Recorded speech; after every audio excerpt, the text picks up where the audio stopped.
Do you find it hard to rest? Or maybe even impossible to rest? Welcome to the Rod and the Staff. I'm Tony Myers, and I'm glad you've joined us as we explore together how to experience the transforming love and care of Jesus, our Good Shepherd, and as we join him together in that beautiful work of shepherding one another. Thanks for joining us today. If God is my Good Shepherd, if God is my shepherd, like we looked at last time, not merely in profession, but in possession, he is mine. He redefines my wants, and he fulfills my wants. Now, how exactly does he do that? I'm glad you asked. Psalm 23 continues on to tell us. We have a beautiful, vivid picture of how God does this work in our lives. It's simply found in verse 2 in this little phrase, "He makes me lie down in green pastures." Now, this is perhaps my favorite phrase in Psalm 23, and it's so easy to overlook and just read right past it. In the original text, the first word of the verse is actually pastures. Literally, it says, "In pastures green, he makes me lie down." That word pastures means to be beautiful, to be befitting, to be suitable.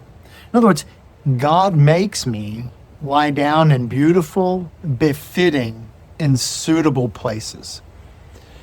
By nature, sheep are wandering animals. They do not naturally stay still. They do not naturally rest. Let me give you a picture that maybe help you understand this concept and why it's important and why this statement is so beautiful, so powerful. When we had little kids, we lived overseas in Eastern Europe. We're missionaries in Bulgaria. We went to the Black Sea for some of our vacations. And I remember one vacation, I think the kids were about 8, 6, 4, and 2. That's right, we had 4 and 5 years. 8, 6, 4, and 2, and it wasn't fair from the beginning.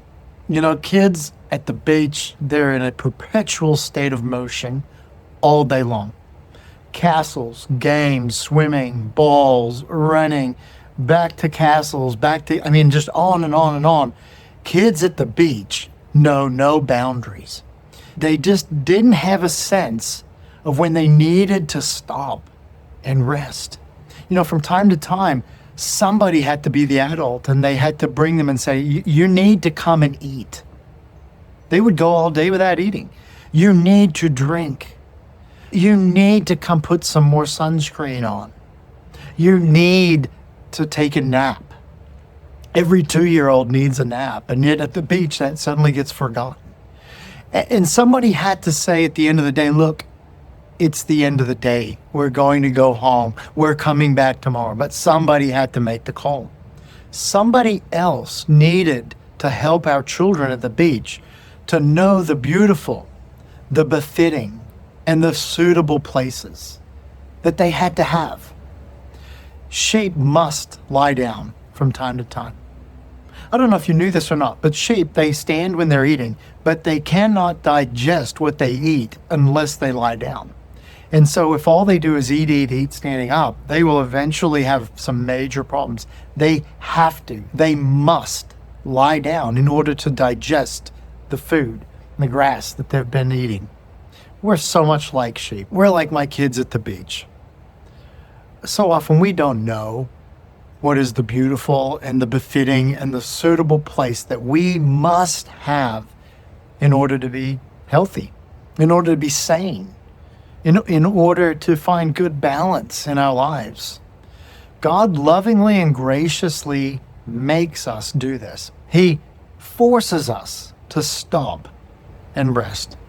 Now, when the kids are at the beach and mom and dad say, hey, put down that shovel, put down that ball, come out of that surf, I want to put some sunscreen on you. Do the kids go, yeah? No, they hate it. They whine. They don't want to stop. Do sheep like it when they lie down? When they're made and forced? No. They want to keep eating naturally, but they must lie down. And the shepherd, therefore, knowing what is best for his sheep, he doesn't invite them to do it. He doesn't suggest this is a good thing. The passage says, he makes me. He forces me. He presses me down to take rest. Most of us go through life never, ever fully stopping. Our lives become like a series of rolling stop signs. We never really come to a full stop. I have a fun exercise for you. For a week, try this for a week. Go a whole week, and at every stop sign, as you're driving your car this week, come to a full stop. A real, true, bona fide, legitimate, legal, full stop. You're going to find several things if you try to do that. One, you're going to find it's very hard to come to a full stop. Secondly, you're going to find that there ain't nobody else around town that's going to help you do it. In fact, there'll be some people kind of perturbed as you try to get to a full stop.